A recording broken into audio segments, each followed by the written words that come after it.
Jing. I'm the brand manager on Star Wars. And of course, I have with me Chris, that I'm sure everyone knows. Chris, you want to introduce yourself quickly? Hey, everybody. Yeah, I'm Chris. I'm design manager on the fan side of Star Wars here at Hasbro. Yeah. So thank you for joining us. We love having sessions like this just to be able to talk to you about some of the recent reveals. So I appreciate the time, morning, day, night, whatever it is that we are speaking to you. So I know there's a lot of questions and a lot of people, so we'll dive right in and try to get through as many of them as possible. We'll start today with Eric, Ventures in Collecting. Hey guys. Let's hop right in. So Bad Batch season 2 is out, and so far the only member of the crew that's been announced for the Vintage Collection is Hunter, while the entire team has been available for quite some time with the Black Series. Can you guys discuss some of the factors that go into determining which characters get selected for which scale, and kind of like, why sometimes characters are left out of one scale and included in another? Yeah. So this question has come up a lot in general, and I think for us, it's, and I don't want this to be a bad word, but like we are constantly balancing what we hear from the community and what we hear, as demands. Like there are requests for certain characters in Vintage that we don't get in Black Series. We don't always get, requests to go back and make original figures, or some more, obscure, cool alien or things along those lines. So we definitely have to keep both of those in mind and try to balance like the coolest characters we can out there. So the fan community, and when they have these polls and when they have like these brackets and things along those lines, absolutely help us and help us determine like, how to balance which characters to make for both scales. Thank you. Thank you. All right, moving on, James. Astronomy. Thanks very much. Sorry. We appreciate. Sorry, I said astronomy. Sorry, James Burns. You're next. There's two James in here. This is like calling on Chris. It's always a risky thing to do. So which James are we talking to? I said astronomy, but if he's not here, is he here? It looks like he's not, so we can go to our other to James Burns. Okay, James Burns. Okay, so we appreciate that Boba Fett is a very popular character, but why so many different repaints over such a short period of time, and why only at specific retailers, making them very difficult for fans all over the world to obtain? Yeah, so Boba Fett, like you said, is a really popular character. And we did like a theme because there were so many characters, variations of Boba that we didn't get to do in the past. As we know, we didn't just want to re-release a Boba. We wanted to do cool versions of him, which we thought the comics were a great way to tap into some of that history and some of that opportunity. And so we did that with Target because we haven't had them in the past. And in terms of like, the retailer, the specific retailer, we love our partnerships with our retailer. We're continuously working with them to make sure that fans can get the figures that they want and have proper availability. So if there's any issues, like definitely raise to us and let us know. But we're constantly working through with them to make sure that you guys can get the figures that are so highly demanded. Cool. All right, Rebel Scum, Bobby. Good morning and hello there, fellow Star Wars fans. All right, this is going to kind of piggyback off of the first question a little bit. Is there a difference in the process when you have a Black Series figure that when you release in the Vintage Collection? So releasing similar characters in both lines. Is that something you can easily just scale down in modeling software? Or do you have more design work when you're going from a character you've released in Black Series, for example, we'll just use Hunter as an example, since that was the one that was previously brought up, to releasing him in the Vintage Collection? Do y'all just shrink him down, or is there just a lot more tooling involved? Do you just start back over from the ground up? It's when we have the advantage of having done him in a different scale, we do start with shrinking him down, but it's not that's not the end of it by any means. It's still a full sculpt development cycle for him. because you still have to go back in, and all the joints in TVC are different than they are in Black Series, and you have to check wall thicknesses of parts to make sure things aren't getting too sharp or too thin. So, and all the little concerns, even stuff about, I mean, we've talked briefly in the past about how wall thicknesses and thicknesses of plastic parts, like it shrinks differently. So you have to take all that sort of stuff into consideration when you're doing the sculpt for those different sizes. So while yes, we do get what seems like a shortcut to a TVC version of a Black Series figure, it's more about getting really good reference to start with than it is about getting a free sculpt. Because we are having to go back in and rebuild all that. It's a great question, though. And it's always fun to like talk about the differences between the two scales. All right, moving on. Dan, Star Wars collector. Good morning.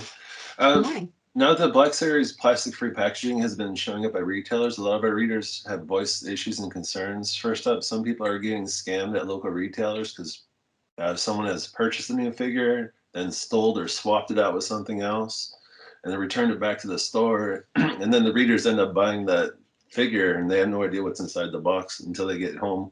Or if they don't even open the packaging, they're stuck with whatever's inside of it. Because of this issue, some Black Series collectors are swearing off, saying they're not going to buy the product anymore. Do you guys have any concerns about that? Is there any chance of you guys changing back to clear windows? Yeah, I mean, first off, like, thank you for, sharing the feedback from the community and things like that. So, we always appreciate hearing that, for sure. And I think first and foremost, if there are issues from the community, like swapped heads or things along those lines, like, please reach out to our customer care team. That's what we're here for. We track it. We try to fix it. We do our best to, their customer care, like we do our best to try to be as helpful as possible. So if there's any instance of that, please do reach out to us. We definitely want to hear and appreciate that feedback. So that's for one. And in terms of like the new packaging, it's something that we've heard. It's a balance we've heard on both sides in terms of like the post out renders on the front packaging being really cool, but we'll always and constantly, as we do in Hasbro with everything that we do, just always keep an eye out and listen to the community. And overall, I think, we'll continue to keep an eye out. Yeah. And fan feedback and stuff from your guys' sites, like that's critical to that. So keep it up and we're listening. Yeah. But reach out to customer care for sure. If there's any issues like that, like we definitely want to hear from you. Thank you. All right, Steve, the Force Guide. I think yes. Welcome. Yes. Thank you. And in the reveal video for the AT-ST and Chewbacca set, you mentioned that you've tightened some of the joints in the AT-ST to fix some of the looseness issues, and that it should now stand nice and firm. That's great. Can you give some more detail on what exactly did you fix? Did you change any of the tooling, change materials in the knee, or did you just tighten the screws? We adjusted some of the tooling and adjusted some of the material stiffness a little bit. So yeah, it does stand much better. And the joints are much tighter. I mentioned this in a previous session where for me, the Raider version of the AT-ST, when I got it out, it was frustrating to try and pose and stand. This version it's still an AT-ST. It still has a lot of joints in those legs, so it's always going to be a little finicky to get them in just the right pose for what you want. But it will hold poses much better now. The joints are noticeably stiffer, and for me was one of the big reasons to go back in and address that and do that toy again. Fantastic. Thank you. Yep. Cool. All right, back up to the front. Eric, Adventures in Collecting. All right. So when it comes to pricing, everything in the world is getting more expensive, but with action figures, especially with Star Wars action figures, it's been a little bit of a roller coaster ride. with sometimes 3 or 4 different single carded releases, in the same scale, available at retail at 3 or 4 different prices. Will collectors see this kind of even out in 2023, or are these kind of varying prices based on retailer kind of the new normal? Yeah, I mean, I guess first and foremost, we at Hasbro do plan and strategize pricing based on groupings as much as possible and standardizing the offering. Like all our main line is, one price, for example, for vintage and Black Series and things along those lines. So we'll continue to work on that as much as possible. Do want to just like quickly flag the ultimate pricing of a figure for an exclusive, especially, is at the discretion of the retailer. We've seen that come up a few times in the past as well. It's something that we can't and won't control. So it's something that we'll continue to work with on our side to make sure that we strategize and have a standardized pricing on our side as much as possible. Awesome. Thank you. Cool. And I think Geekstronomy is still not here, right? So No, Actually- here. oh, okay. Yeah, Teams does not want to work on my computer this morning, so. You know what? I've been there. Welcome. Welcome, James from Geekstronomy. Do you want to ask your question? Sure. I'm kind of curious, with the limited vehicles that are out there, what is the chance we're going to see an A-Wing fighter for the Black Series? Well, the normal response I would give you here is we have nothing to announce. We don't have anything to say, but Right. I can tell you I don't see any way that we will be doing an A-Wing in Black Series. It would be so big and so expensive, and the vehicle stuff in Black Series doesn't seem to work quite as well as it does in TVC, just straight up. The stuff we've done has been amazing. The team that Snowspeeder was, I love that thing. It's one of my favorites, but I just don't think it's realistically what Black Series has. It hasn't performed as well in Black Series as it does in TVC, and I think it's unlikely that we would do an A-Wing in Black Series. Okay. It's a shame. I was really kind of hoping for one. The generic response. Yeah. Yeah. I think it's something that, like, if there was a huge demand for anything across the board, across any scale, Yeah. we always do want to hear about it, though, because things always shift and adjust and new entertainment comes out and you never know. Yeah. I want to be clear, like, we would never take it off the table as something to do, but I want to make sure we're being straight with you guys and setting expectations. I don't think it likely, but hey, like Jing said, if it shows up in a new show and is the hottest thing, you never know. Thank you. Great, thank you. Jedi News, James Burns. Thank you. The last 2 HasLab Star Wars projects unfortunately failed, whereas the previous 2 Star Wars projects succeeded. The last 2 were Black Series, the first 2 were Vintage Collection. Maybe there's a pattern there, I'm not sure. What's the plan with the platform going forward?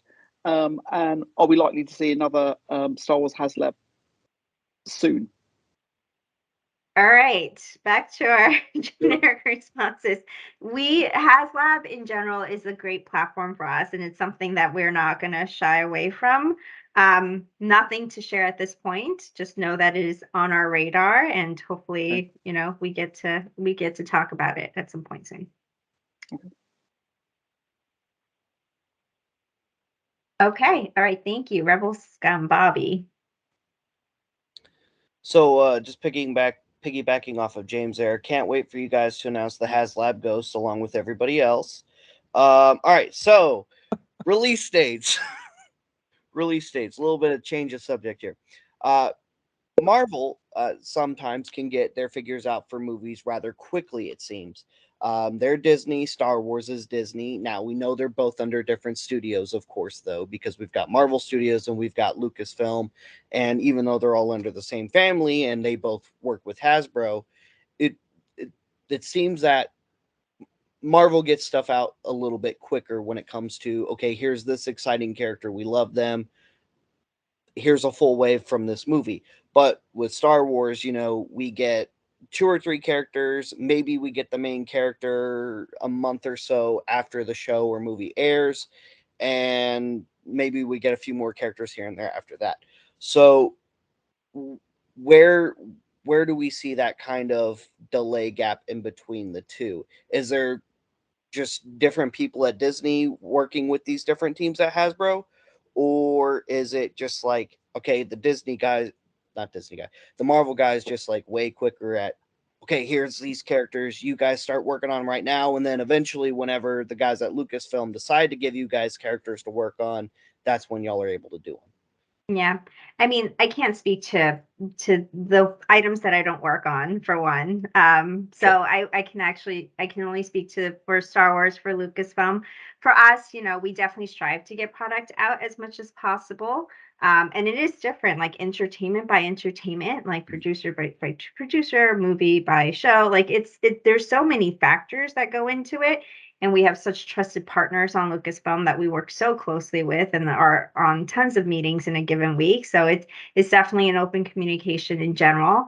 You know, part of it is always supply chain as we flex out and stabilize in the new environment. Hopefully we'll get better and better and closer and closer. And part of it is just working closely with our great partners and understanding when it makes sense for certain items to come out. So, you know, that's our goal, though, at the end is if we can do it, we will get it as close to show, movie, entertainment, whatever it is, as much as possible, because that is the ideal in everyone's eyes.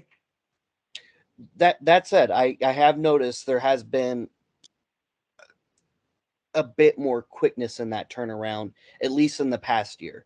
Because with Obi-Wan, we definitely got figures a lot quicker than we had previously, and in some cases with Andor as well. So it is not unnoticed that the gap has decreased in terms of media to toy shelves.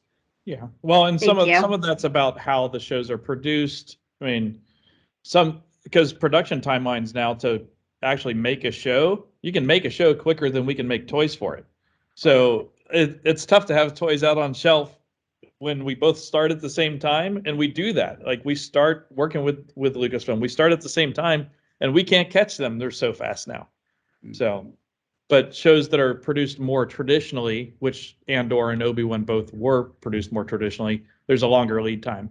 So those sort of things can happen. Nice. But thank you for noticing, Bobby. That is our goal. So we appreciate that. Appreciate that little comment. All right, Dan, Star Wars collector. In regards to the vintage collection AT-ST, which Chewbacca said, we've seen this AT-ST 3 or 4 times previously at a much lower price. We understand that you went back and fixed the vehicle joints, which allows it to stand better. But why not give us a new carded Chewbacca figure or maybe a new Ewok? A lot of people are finding the $89.99 price point a bit hard to swallow. Well, the adjustments to that to help it didn't hurt the price at all on that. That was all stuff just to tune and improve the joints and make it a more pleasurable experience to work with that toy. The decision to go with a non-carded Chewbacca in that set was straight up just to help manage the cost of that thing. I mean, putting a figure on a card, while it's cool, it adds cost, and trying to be sensitive to the ever increasing cost of toys and product in general. I mean, we all know how much a 12 pack of eggs costs now versus what it cost 2 years ago. I mean, it's insane. And the fact that we've been able to mitigate as much of that inflation as we have is huge props to the team that works on that stuff. But anything we can do like that, and leaving Chewbacca off a card, that's a decision it's more than just that, but that's an added benefit of keeping him off the card is helping to mitigate costs a little bit, because that it's important. Like, I mean, we know and are sensitive to how much things cost. It's a big beat. We're constantly trying to get costs down on things, figures, vehicles, all of that. So it's sometimes we can do more than others. Okay. Thank you. Yeah. And wouldn't we want Chewbacca standing on top of the AT-ST? Replicate that scene as much as possible. Yeah. All right. And hopefully at some point in the future we'll do a fun new Chewbacca and have him on a card back and do all sorts of great stuff. So Thank you. Thank you. All right, Steve, the Force Guide. Speaking of costs, lately a lot of pre-orders have been shipping many months before their originally scheduled dates. While some may prefer that to a lengthy delays we experienced earlier in the pandemic, these surprise releases can make it difficult for fans to properly budget when a mountain of pre-orders show up all at once, and they may end up canceling the orders. We know that the world is slowly returning to normal, and it's nice to see fewer delays. Is there any way Hasbro can be more transparent about the projected shipping dates to give fans a better idea of what to expect so they can budget accordingly? Yeah, so I guess like we kind of touched upon this, but hopefully we are getting to a new normal, knock on wood, and things are stabilizing a little bit more. So the upfront communication in general should ideally be better and better moving forward. We are adjusting just like everyone else for the last couple of years. It definitely threw us for a loop when it went from, one extreme, and we're slowly trying to stabilize that. So, we certainly can understand and appreciate like the fan side of things, and as much as we can and as close as we can when we do the pre-orders, we will try to be as clear. And if there are massive updates that we are somehow able to share, we definitely have our PR team to share that as well. So no, appreciate the feedback, but hopefully, like you said, it's going the other way, and we'll stabilize, and knock on wood, we'll be in a better place. Thank you. Thank you. All right, back up to the front, Eric. So this question is actually for Chris. I'm glad you were on the call today. So this comes from one of our listeners at DAT Figures on Instagram. So far the retro line has been a huge hit, kind of recapturing the classic vibe of those late 70s, early 80s, counter action figures. But for those of us that are a little bit older, a lot of us were introduced to a really, really muscular set of Star Wars figures in the 90s with the relaunch of Power of the Force. So what are your thoughts on, as that original or that relaunched line gets older and, becomes more retro? What are your thoughts on maybe doing a 90s inspired retro line? I could totally be down for like a really buff Mando. That would be sweet. that would be an amazing experiment. And I know the figures well. I have a set of the original release of those figures hanging on my wall at home. They are unique and beautiful in their own way, but they are not 70s retro. We have said before, nothing's off the table. That's certainly a fun part of Star Wars history for us. There are no plans currently to do that, but I like your thinking. It would certainly be a unique way to go. So I'll keep it in my head. It will rattle around in here and haunt me at night in ways that I wish it wouldn't. But Buff Mando, now you've done it. Yeah, buff Mando and buff Grogu. I mean, Grogu Yes. has to be, Okay. Yeah. I just ruined James's day. Oh, well, God. I didn't. So I'd like to preface that was not my question. That came from one of our followers. I'm just doing my due diligence.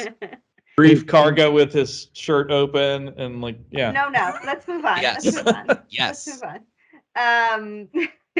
Astronomy, James Hamilton. Hi. Okay, so this actually comes from one of our Instagram followers, Dom Tober. He wants to know if the figure Dirge is ever going to be made in a black series.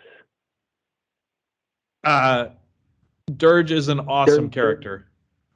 Okay. there are no plans currently to make Dirge in Black Series or in TVC. But he is certainly a cool character. And we are always looking for cool characters to do. So is he on the list? Yes. Are there plans right now? No. All right. James Burns. Thanks. So the Retro Collection 2-packs of Bounty Hunters have been very, very well received at Amazon. They've done incredibly well. Would you consider doing other 2-packs? So, for example, I know you just talked about the buff figures from the 90s, but you could go back, for example, and do, Darth Maul and characters like that in a retro style that would that promotes the prequels, because a lot of people coming to the hobby these days are from the prequels from 25 years ago. So doing retro figures like that. But the point of the question, though, was more 2-packs like you've done with Amazon, because they've done really well. Yeah. No, they have done well. They're a fun way to do more retro figures. And you will not find anyone here more so than me who wants to do more retro figures. So any way I can make that happen, I'm going to push for. And 2-packs are a great way to do that. I'm glad that you like it and the fans like it. Bobby, Rebel Scum. Let's shift gears a little bit over back to replica. James kind of touched on this a little bit when he talked about the HasLabs, and that we had one of which was the Revisaber. Black Series replicas. Have there ever been other items considered other than helmets and lightsabers, such as blasters, thermal detonators or whatever, or small droids like training remotes and so on? Yes, we're constantly looking at other things to do. Straight up blasters, unlikely you will see those happen. There are a whole set of problems around blasters that I think we don't need to talk about. And if we were to do a blaster thing, it would probably be Nerf, and a fun way to go there. We've done that in the past. They've been successful and very cool. As far as Black Series, probably not on those. But other stuff, yeah, like it's certainly a space to do and find other expressions of. And I'm assuming you're talking premium role play sort of things in there. But yeah, I think there's lots of other stuff in Star Wars that isn't a lightsaber and isn't a helmet. So yeah, we're looking constantly at ways to expand into that stuff. Yeah. Maybe even like, oh, go ahead. No, go ahead. What were you going to say? I was going to say, maybe even like, as it might sound silly, but I'm totally serious about this. Maybe even like a Star Wars tool set, like how Tech has his tool belt in the Bad Batch. I mean, you want us to make a Hydro Spanner? Yeah, a Hydro Spanner would be so cool. Oh my gosh. Yeah, so we have a lot of creative folks, obviously, on the Hasbro side, and innovation is a big piece of it, but I love ideas like that. Like that's actually kind of cool. So keep them coming. Thank you. All right, Dan from StarWarsCollector.com. Do you guys know what's going on with Walmart and their Star Wars exclusives? They've been taking pre-orders for them like months in advance. Then when the release dates roll around, they're sending out massive amounts of cancellation emails to customers stating, sorry, we had to cancel it because the manufacturer doesn't have the product for us to send to you, or for them to send to us to send to you. This has happened multiple times in 2022. And these exclusives rarely show up at local retail stores as well. And the last part of the question was, we know that you guys offered some of the Walmart exclusives to some fan channels to sell, like Entertainment Earth and etc. Is there any possibility to let all of Walmart's exclusives go to fan channels? Because the customers aren't receiving the product from Walmart, and when they do, they're mostly damaged because they're not packing them well and they're sending them the envelopes and everything else. And it's a great change of pace when we're receiving them from Entertainment Earth mint in box, because they're actually taking care of shipping them and stuff. Yeah, I mean, Entertainment Earth, they do a great job. I guess first off, so sorry for the frustration, and from the community for the frustration. Like, obviously we can understand how that isn't the ideal situation. We know that Walmart understands how important collectors are, like these figures are to collectors, and we're constantly talking and working with them in terms of getting, making sure there's limited cancellations. Our understanding was that it was very limited, but there were some cancellations, and hopefully they'll try to limit that even more going forward. And we're just always working closely with the retailer. And, on the other flip side, like, just to show how much they do understand, they have shared with us as well that they're looking into steps to protect the packaging more starting later in 2023. So it's something that is great news to have.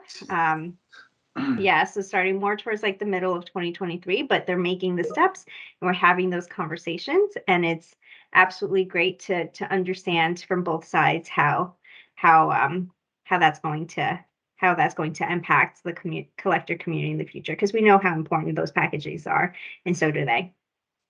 As far as offering them to other fan channels, do you guys just pick and choose? Or Yes. So I will say, and sorry for missing that part of your question. So I would say we give retailer exclusives their exclusives, and if they choose to share it, then that is at their discretion to share it. So it's not up to us to share it to more broadly than that. All right, thank you. Cool. All right, thank you. Steve, the Force Guide. Recent all-new vintage collection figures have barbell hips that offer a great range of motion and really elevate the posing experience. Of course, they also make older figures inferior by comparison, even otherwise great figures that have just got rocker ankles, such as the Dinjarin and the Stormtrooper. How easy or difficult is it to add the style of hips to existing figures so that more of them can meet this new modern articulation standard? Well, it's something we look to do as we do new figures, but I hesitate to say that it is a standard, because those are dangerous words to throw around in TVC, because it's such an expansive line to say that there's a standard for TVC.